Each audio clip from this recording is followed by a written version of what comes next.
Good evening. My name is Martha, and we're going to be talking today about wages, the wealth gap, and what's up with worker co-ops. We're also going to be talking about the current state of the economy. And my panelists tonight are Gerard and Ann and Steve. And we'll all be bringing something to the show. So Ann, would you like to kick us off? You said you had a role in, or? Sure. Hi. This is Society for Economic Equality. Thank you. And we air live on the 1st, the 3rd, and the 5th Wednesday of the month. There are reruns throughout the week. I don't know exactly when there are, but you can check your local listing. Today, we're going to talk about the wealth gap, minimum wage. We want to open up our phone lines a little earlier this evening. This is a live call-in show. So if you have any questions or comments you want to talk about, possibly the wages, the situation in your workplace. If you have any comments about the president's speech last night, anything, call us. Our number is 616-459-4881. You can also watch us on a live stream on the web. It's called DACAST, D-A-C-A-S-T. The first thing I want to do tonight is start us off with a roll-in. This is I don't like doing pundits. I don't like really right or left, but this one, this will get us started. This is Bill Maher, the first roll-in. Could you guys do that roll-in for us in our control room? Now, when it comes to raising the minimum wage, conservatives always say it's a non-starter because it cuts into profits. Well, yeah, of course. Paying workers is one of the most unfortunate expenses of running a business. You know, like taxes or making a product. If you want to get rich with a tax-free enterprise that sells nothing, start a church.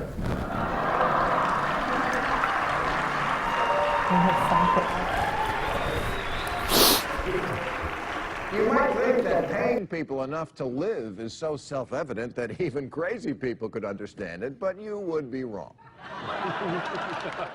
Michelle Bachmann is not only against raising the minimum wage, she's against having one at all.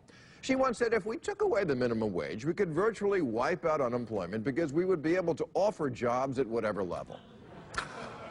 Put that in your brain and smoke it. You could hire everyone if you didn't have to pay them. And naturally, Ted Cruz agrees. Ted Cruz thinks it's a good thing that when his Cuban father came to America, he was paid 50 cents an hour to work as a dishwasher before becoming Charo. When did the American dream become this pathway to indentured servitude? This economic death spiral where workers get paid next to nothing, so they can only afford to buy next to nothing, so businesses are forced to sell cheaper and cheaper shit. Walmart employees can only afford to shop at Walmart. McDonald's workers can only afford to eat at McDonald's. And Hooters waitresses have to wear shirts they grew out of years ago.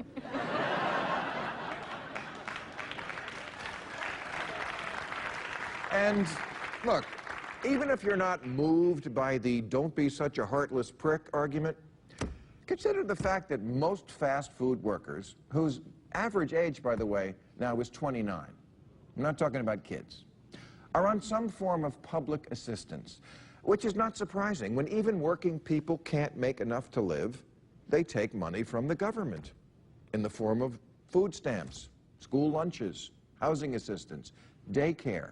This is the welfare that conservatives hate. But they never stop to think, if we raised the minimum wage and forced McDonald's and Walmart to pay their employees enough to eat, we, the taxpayers, wouldn't have to pick up the slack.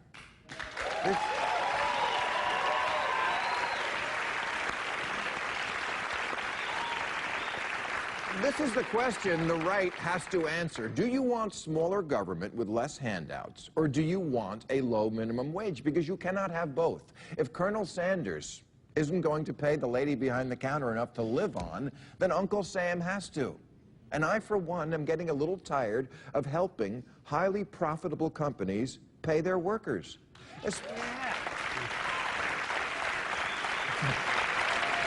Especially when I don't even eat at KFC. Good, I'm high, but I'm not that high. Okay, so, Well, I guess that I will start us off. I've been doing a little homework here, and just in case I might forget something, I'd like to just read you something. It's cash hoarding corporations. Higher profits could help the economy if corporations plowed it back into new plants, equipment, and projects, but that has not happened. Business spending on big-ticket items has remained about 1/3 below the average in previous recoveries. Instead, companies have stockpiled a record $1.8 trillion in cash, up 10% since the recession ended. Did it really end? This has boosted stock prices, even though business has not expanded. They're not hiring new workers. They have record profits and lower wages. And then underemployment.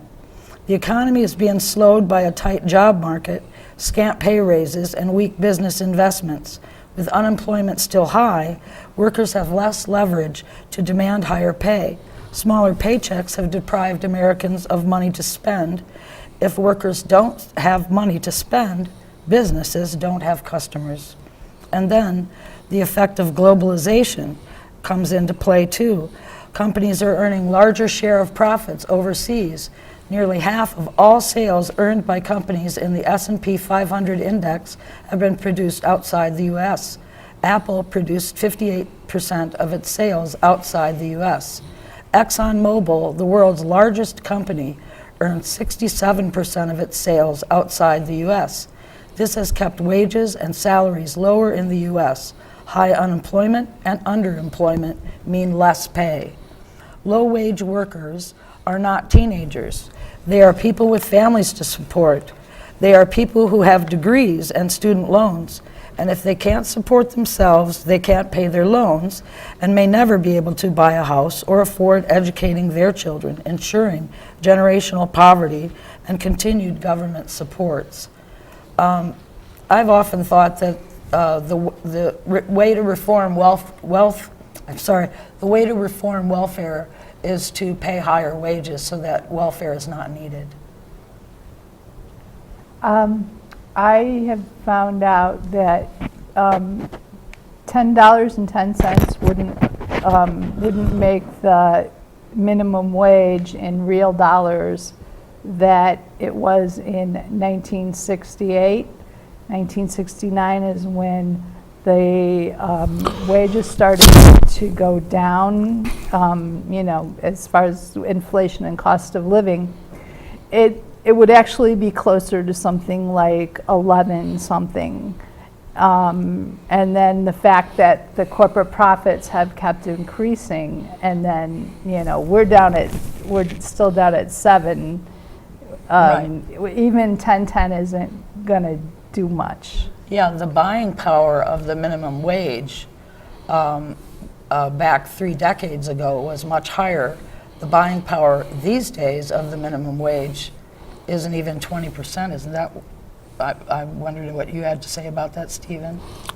I noticed that you thought something about wages kept pace with inflation. Could we run that cartoon from the Nation, Okay. Comics Nation?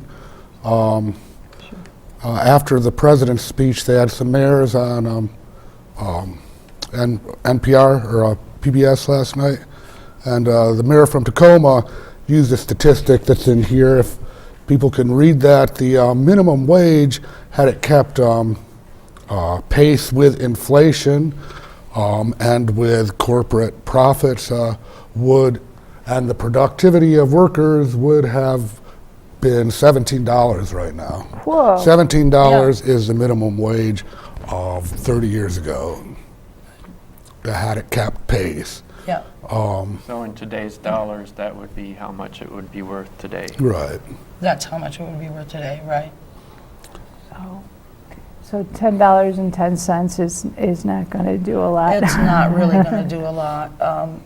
I know that what I have read about the fastfoodforward.org, what they're trying to ask for is $15 an hour.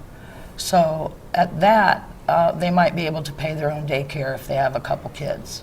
So Now, we shouldn't forget about single-payer health care, too, this that's latest, very true. I mean, statistic here, a worker in Norway's hourly compensation is over $64 an hour. Currently. Yeah, Includes all their benefits and right. And what about their healthcare system? Is that tied to their jobs and employment? No, it's a single-payer system. Right. I thought that was such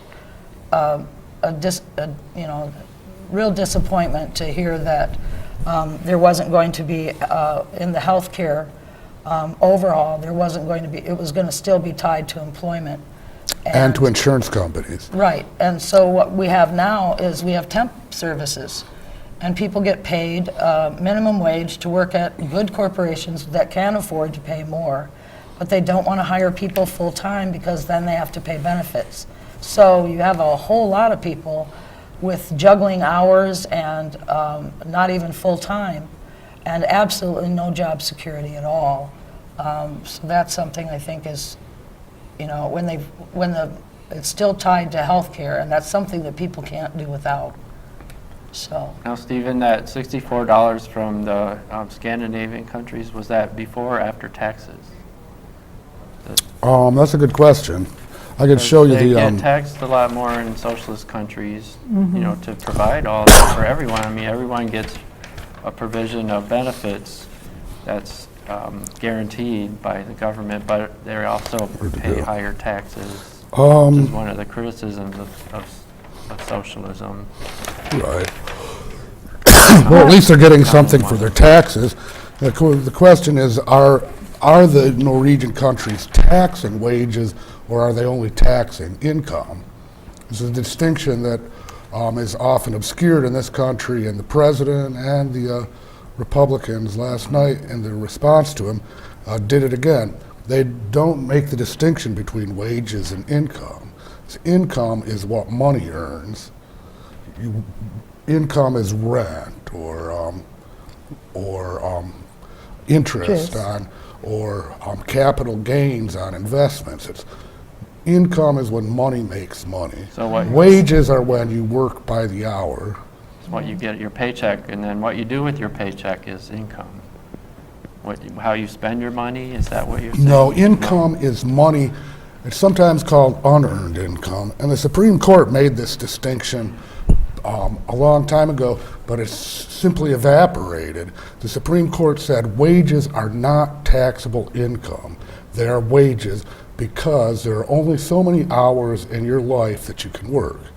But if you invested $1 million in IBM in 1950, you could have made billions of dollars off it. There's no upward theoretical limit on how much money can make. But there's a definite physical limit on how many hours you can work in your life. and how much you can buy.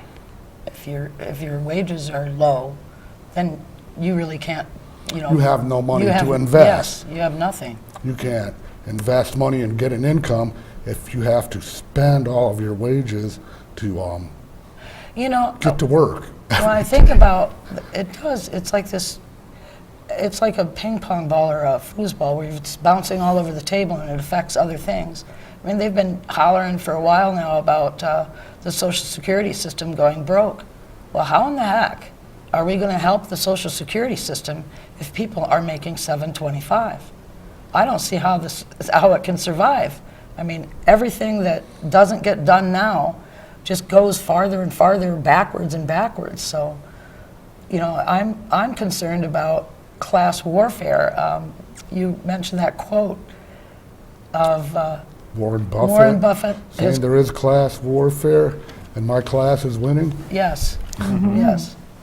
But it's the Social Security tax that's taken out of your paycheck.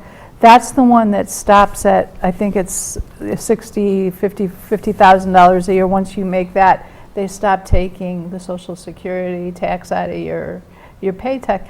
And I mean, that could be a big, funding for if all those people who kept being taxed. Can you say that again? What amount they stop? I don't know what it about is now. 65,000. Is So it it's 65,000 a year. Once you start Holy make that, Toledo. they stop taking Social Security tax. Well, a lot of people Aren't making 25,000 a year. Well, there are a lot of people that make more than More that than that, too, yeah. and they're saying not a that lot. if they take the taxes out of that money that's over 65 and beyond, have no limit on it, we would have no problem funding Social Security. Or even if they raise the cap to something like 125,000, they Yeah. could make it solvent. And the less people actually, with the minimum wagers, they're making less and less money, so they're contributing less and less to the Social Security system. Right. Is that right, too? Yep. So if wages go down, then the income into the Social Security goes down, too. That's right. And a lot of the car companies that were bailed out, they may be hiring workers, but they're not hiring them at the same rate of pay. And that's been going on all over in many different industries. Yeah, I think I read an article where this guy worked at a restaurant, I don't know, one of the fast food restaurants, and he has been there he's in his 40s and he's been there for over 10 years and he's making $8.50 an hour. For over 10 so and they keep telling him, oh, you're a valued employee, we value you, but they don't. And there is a big segment of these people who work in restaurants that want to make a career out of it. They like serving food, they like making food, they like the hospitality interest. They're in it for the career, and so there's got to be different. I don't know. It really does come down to if the worker makes no money, they spend no money. So I'm for those people. Where can you work? What avenue do you have to go to further your career? Well, it's very difficult for people to feel hope and enthusiasm and look forward to making things happen in their lives when they're not making enough money to survive. And then you've got so many people that are still unemployed, and that's as long as unemployment remains high and people are trying to hold two jobs to support a household, then wages are going to be stuck too. One of the things that happened last night when I was watching the president's speech was he was talking about $10.10 and raising the minimum wage. And he gave it over to saying to do the right thing, but that if they didn't, cities and states, was it, that he would basically try to do executive privilege, but that he could only do that so that wages would be raised in any business that has a contract with the United States. Right. So that's limited. And especially if you're going to wait for people that are, making a lot of profit to start paying somebody more money. I mean, the Walton family has plenty of money. They can take a worker from $12,000 to $24,000, and they're not going to feel it. They have plenty of wealth. That's the thing. I think one of the Republican rebuttals said, the difference between poverty and not poverty is a job. Well, that's not true, and It's not. It's not that people, are unemployed. It's that they're. What did he say? It's the motivation. Blame the worker. People want to be mobile and motivated to work up, but I mean that's not true either. I mean, if you've been working for 15, 20 years and you're still making just over minimum wage, that's. gotta say, that's by design. That's how it is. So, that's why I wanted to talk about these alternative currencies and co-ops, because if you're in a co-op, you're a worker co-op, you're a worker owner.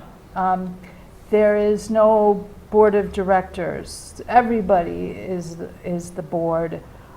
There is no CEO. In American corporations, the ratio between the lowest paid worker and the highest paid worker is over 300 to 1. In worker co-ops, they're closer to, I think the largest gap is 8 to 1. So there's more income equality. In worker co-ops, the manager doesn't hire you. The workers get together and they hire the manager. So it's a democratic system. it's a democratic system, yep. And it's good for the economy. It's good for the environment. Their decisions are usually how can we be environmentally sustainable? I think they've been creative and they've come up with solutions and ideas, and they've still been able to be profitable and still be able to just say, this is some place that I want to be, this is some place that I want to work. And if things go south, everybody shares in the burden, right? And when things are good, and everybody shares in the benefits. Oh, it looks like we have a caller, Jeff. Hello, Jeff? Jeff is not there. I'll try it again. Jeff? Well, good thing is with co-ops like local currencies is it helps keep money in a locality. It builds a community instead of raping a community, which is like these chain stores come in. They extract the money out. You go to Walmart and buy cheap stuff. Well, not much of it goes to China, but what's it, 135 billion have already gone to the Walton family? That's right. That makes the DeVosses look like paupers. Is Okay, Jeff? go Jeff. Jeff, are you there? Oh, hi, Jeff. You hear me? Not clear. Okay, He's breaking up. Yeah, just hold on a second. We got a new intercom, so we're working on it. We'll get to you in just a second. Or just keep talking. Yeah, just keep talking. Yeah. Well, Okay, you made that. Oh, Jeff, are you still there? Is Jeff there? we have to talk louder too. I think Oh, okay. Yeah. actually what really We started can't all hear this you yet. income inequality, remember Ronald Reagan, the great Ronald Reagan? Of course. Minimum wage was, they increased it every other year, whatever, but he put a 10-year freeze on minimum wage, and that's what started the devaluing of all income, down. And people thought he was a great president, but he was the one that started the dismantling of unions. And what you have now is like Stephen or somebody said that, I guess the theory when minimum wage was first brought about, it would be at least half of what the average wage was. And I guess the average wage now is over $18, so it should be at least $9, and it devalues everything else. And the problem with Republicans, is Justin Amash is this weasel. He's one that after the State of the Union address by Obama yesterday said something like, well, limited government and stuff. Well, limited government is a code word to reduce benefits to people. And I can't understand why people don't understand that, because it means less reduction in Social Security benefits and pensions, And the problem I have is, the Tea Party fascists, the problem with them is the people that support them the most are older white people that are retired, and they're the ones that are protesting a lot about big government, yet they take advantage of the two biggest government programs, Social Security and Medicare. So I think when people start getting educated, it's almost like President Obama wants to say something like that, but his hands are tied because, as you said, he can't do an executive order to increase the minimum wage except at the federal level and this unemployment compensation. But the main problem is Republicans talking to both sides of their mouth. They want to limit the government, and we shouldn't have to be subsidized by the government, but yet they don't do anything to protect good wage-paying jobs in this country. Do you remember Electrolux at Greenville? Yes. They were making $14, $15 an hour, and if you go to Greenville, now after them, the major employer is Walmart, and that's $8 or $9 an hour. So it's like, I think one of your panelists said the same thing too, that the more wages people make, the less they have to count on government. So whenever I turn on that Fox network thing, they say that people aren't lazy. I believe people want to work for decent living. Chris Hayes is on MSNBC the other day. He said something like they're talking about income inequality. He had Robert Reich on there, and he said the same thing, that my belief is if you go to college and you get yourself in debt, if you get a skill, there should be a job waiting for you. But Republicans, again, they don't talk about both sides of their mouth. They don't want to protect good-paying jobs, and they call people lazy. And you have a comment on that, or? Well, yeah. a lot of good points you made there. Especially the blame the victim. Yeah. I really appreciated that you mentioned that. And also one last thing, and I'll take this coming up here because I'm taking a lot of time. Anyway, the Koch brothers, they are Americans for prosperity. It's actually Americans for their prosperity. It's like people, it's like people like them, the DeVos family, are they just unhappy with their wealth and they don't want to share the wealth? Because, for example, when I go to a grocery store and they have the Salvation Army thing out there, if I put 80 or 90 cents change in there, I don't want one of the aisles in the grocery store named after me. But yet these people, it's like they don't want to share the wealth because maybe they're unhappy and they don't want anybody to be happy with their wealth. So take it coming up here, thanks. Appreciate that, Jeff. Thanks, Thank you. Jeff made some good points about Reagan, but we should probably remember that he also ransacked Social Security to pay for That's when his everything started going nuclear weapons. downhill. 1980. He didn't just attack unions and Yeah. the environment and Well, attacking school unions teachers. And has been a favorite. We have Rick on the line. Oh, we have Rick on the line. Hello, Hi, Rick. Hey, Rick. how are you? Good show. Thanks. Rick, There was a comment a while back about the cap on Social Security, I think, or Social Security earnings rather. I think it's 109,000. Used to be as little as 60,000, probably less than that at some time. And really, I think one of the things that could alleviate the whole funding process for Social Security would be to just have no cap at all. In other words, Bill Gates, I'm not sure Bill Gates even gets paid a wage unless he pays it to himself. But I think his net worth right now is somewhere around 60 billion, believe it or not. I don't know how much of that, is taxed, and I don't know how much of that would actually be considered a wage. But I mean, that's the kind of unbelievable wealth the man has, and he's fairly liberal, if you could use that word. But anyway, what I wanted to comment on was the clip you had of Bill Maher a while back, at the beginning of the show. Yep. Now, it's a funny thing about Bill Maher. He's supposed to be a comedian, but he actually makes a heck of a lot more sense than a lot of these so-called serious pundits that we see on cable news, both liberal and conservative. He made a very cogent point there when he said that when these corporations, and many of them are billion-dollar corporations, I would imagine KFC and some of these other ones, they probably gross at least $1 billion a year, and they can afford to pay their employees more. But what do?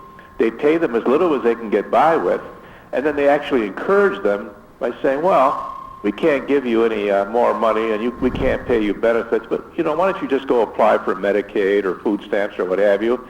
And then in essence, we are subsidizing them that way, and whereas if you had a higher minimum wage, I think Michelle Bachmann was talking yesterday or the day before when she was debating with Bernie Sanders, and boy, isn't that a polar opposite there?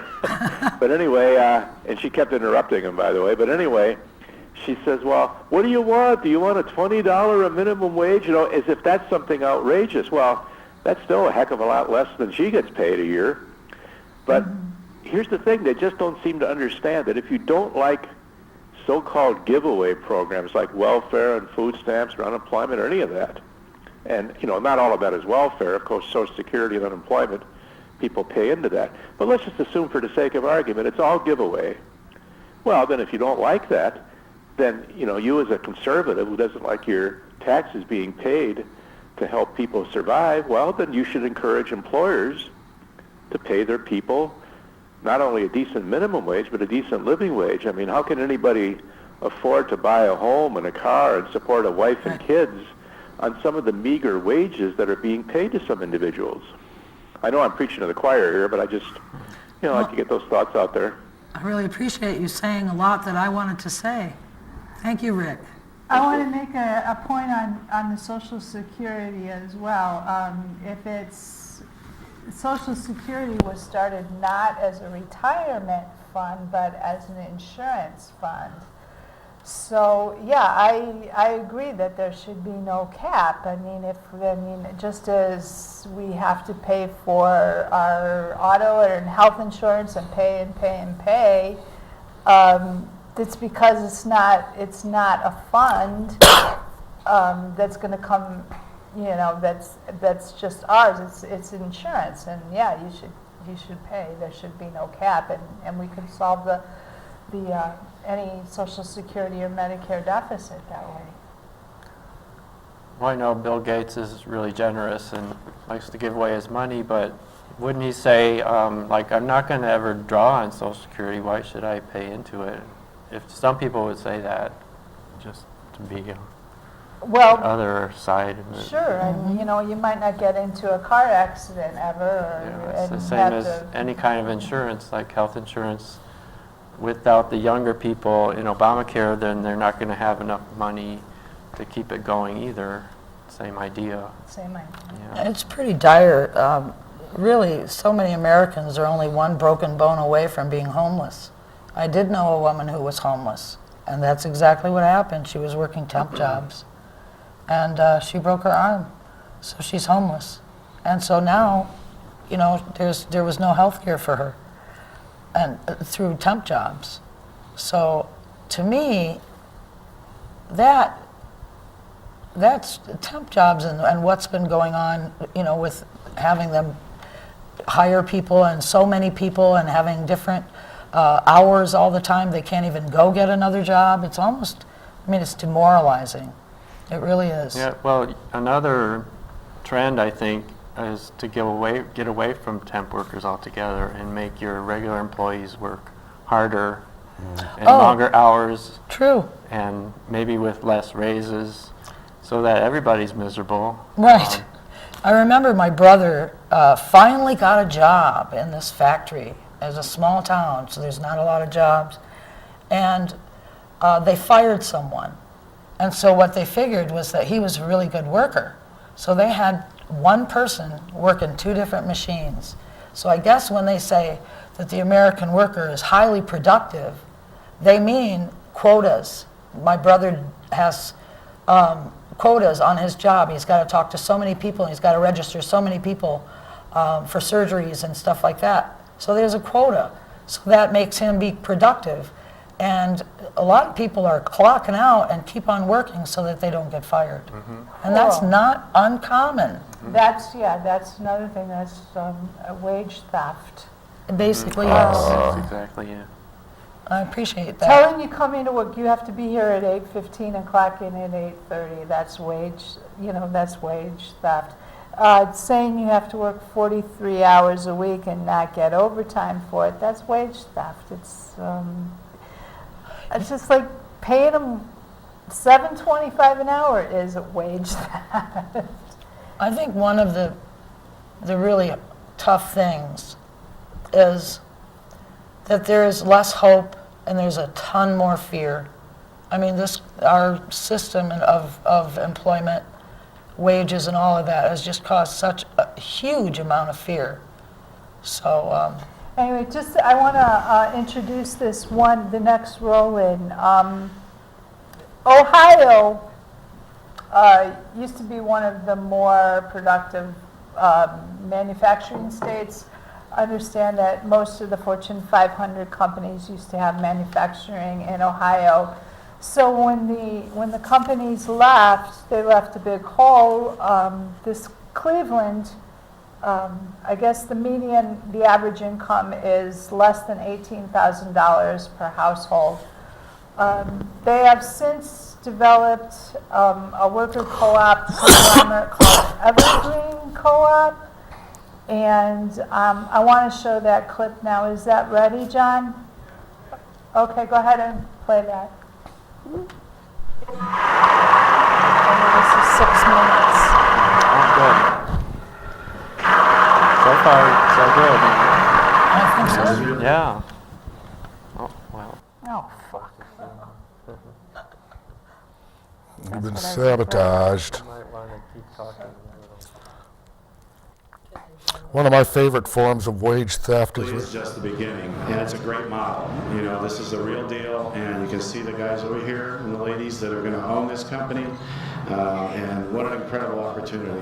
It is really a great day for Cleveland. It's a great day for the employee owners. It's really a great day for all of us working together.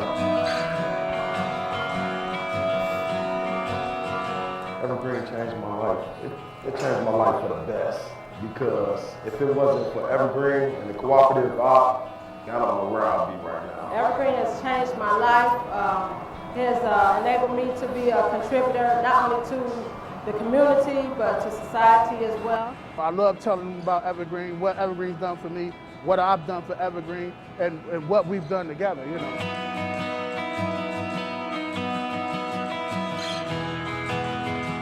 Traditionally, in economic development in this country, what we do is we train people for jobs. And then at the end of that pipeline, there may not be a job there. Evergreen stands that model on its head. We're building the green businesses first. We know what the 50 jobs in them will be, and then we recruit people into those positions. You know, you help it grow, you nurture it, you are instrumental in what it becomes.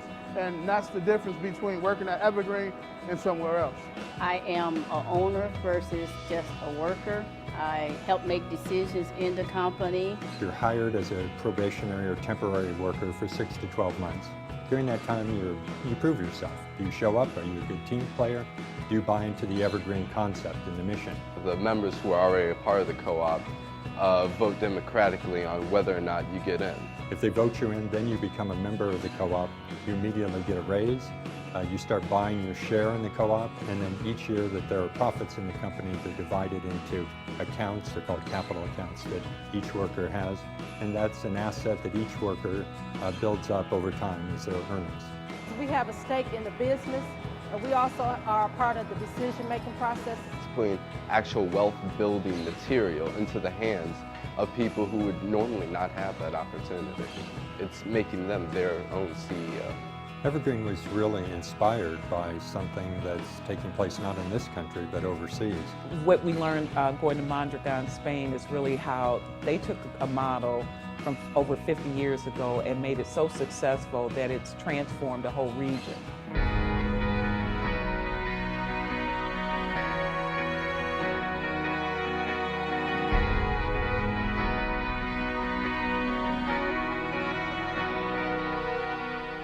People, the skill sets reside in these areas.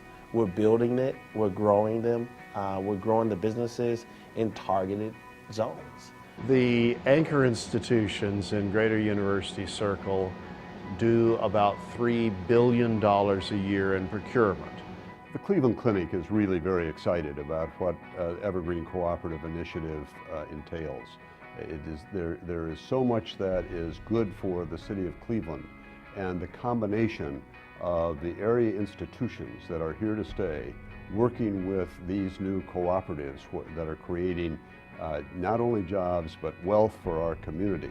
Everything we do to consume, to run these businesses here, these healthcare operations, if we can do that in a way that's better for the local environment and the community that lives in that environment, that's a real positive for us.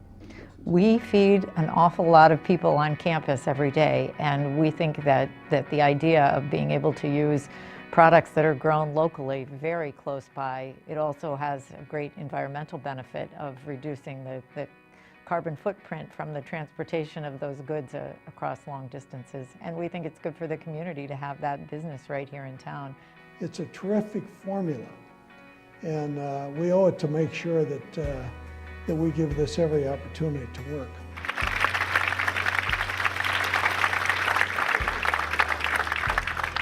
But here we are, ready to break ground for our third cooperative, and if that's not a call to celebrate, we don't know what is. It will turn vacant land into productive use. It will provide good jobs for Clevelanders, and it will provide healthy and affordable locally grown food. As we move ahead and we look at our economy and where it's going, we want to be in the forefront of it. And this project helps us to do that. Green City Growers is a 3.8 acre greenhouse, hydroponic, leafy greens, will grow lettuces and herbs, and it's in the heart of Cleveland.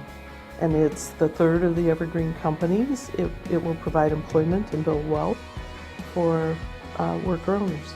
The future of evergreen is bright, and maybe we can see more evergreens not only here. I think what it does is open up the imagination for the country to think about how to do things differently in our urban core. I see evergreen having the exact same impact in the future in that it becomes part of the vocabulary, not just in greater university circle. Leadership. And that leadership has been furnished by the Cleveland Foundation, by the city, and by the leadership of the anchor institutions. I think that everybody should get into the whole cooperative thing. Maybe in due time, you know, once I get a little older and get more experience into starting the co-op thing, maybe I can start another co-op doing something else in Ohio. It allowed me to dream again. Things I put on hold and things I just put to the back of my mind and thought not possible again, it's brought that back to the forefront. Cleveland wants to be where the world is going, not where the world is.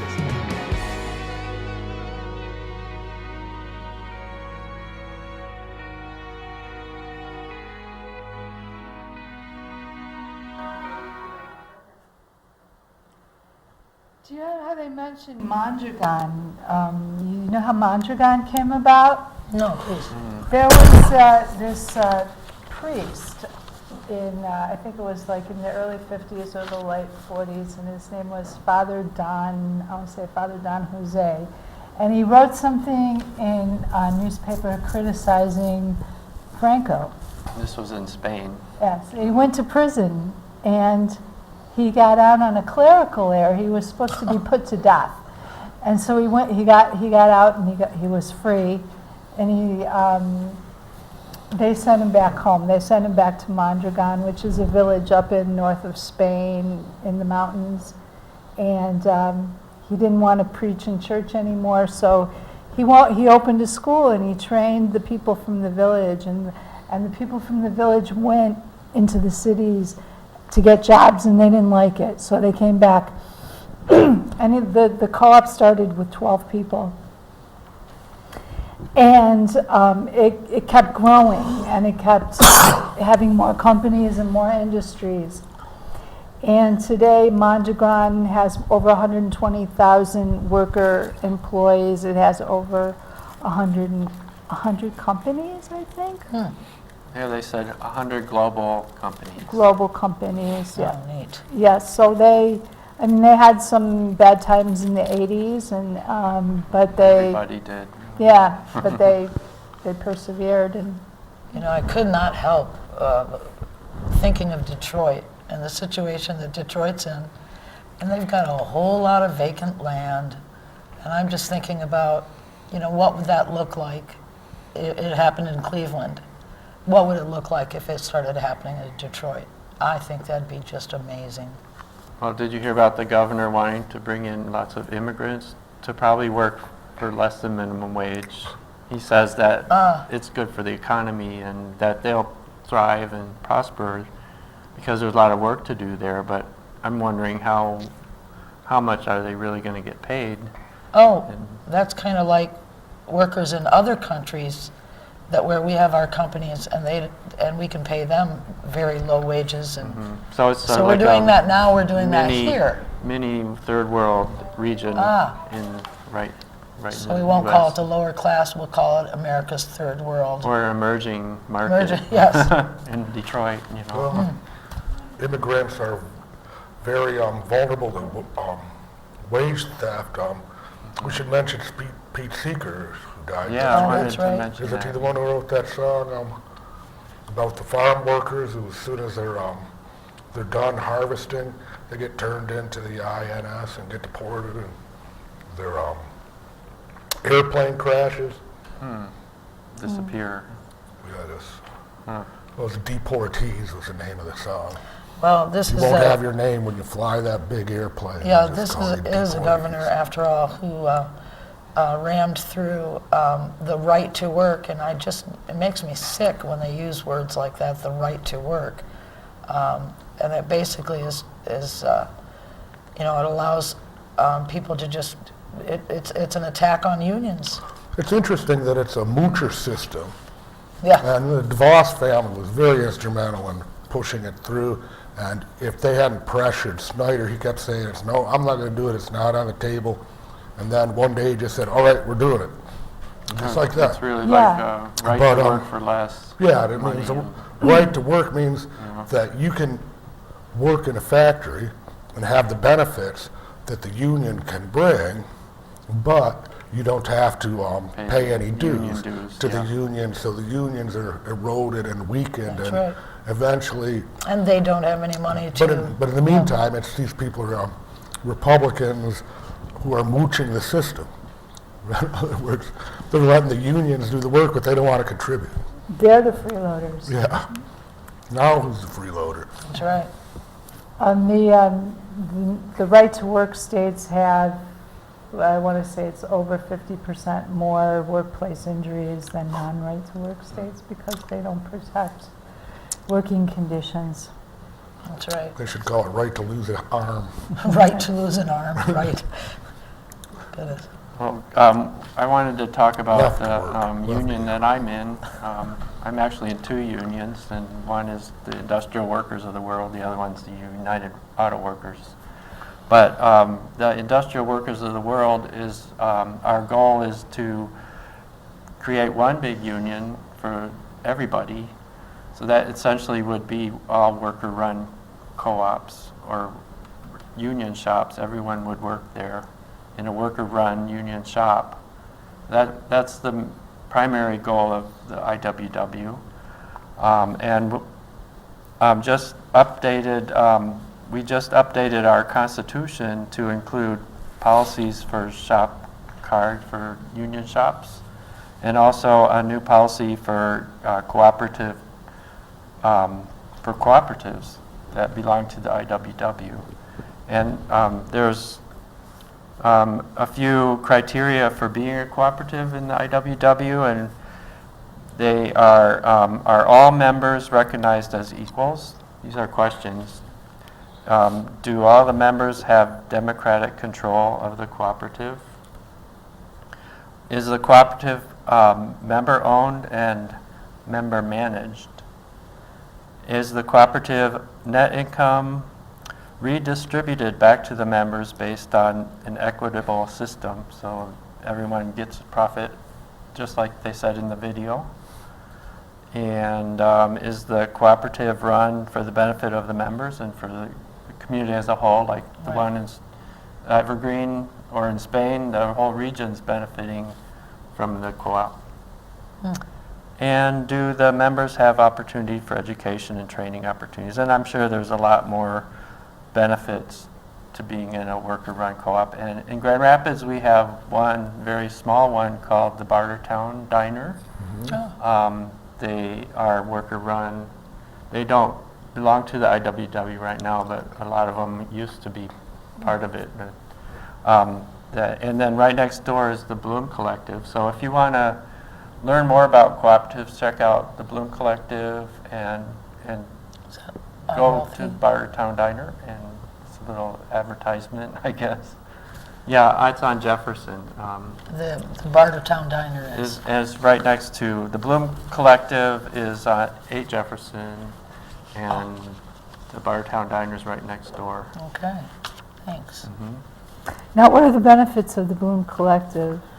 The Bloom Collective is an info shop. It's a lending library, but it's also a community of people who are trying to promote what we're talking about tonight, community and democratic idealism and cooperatives.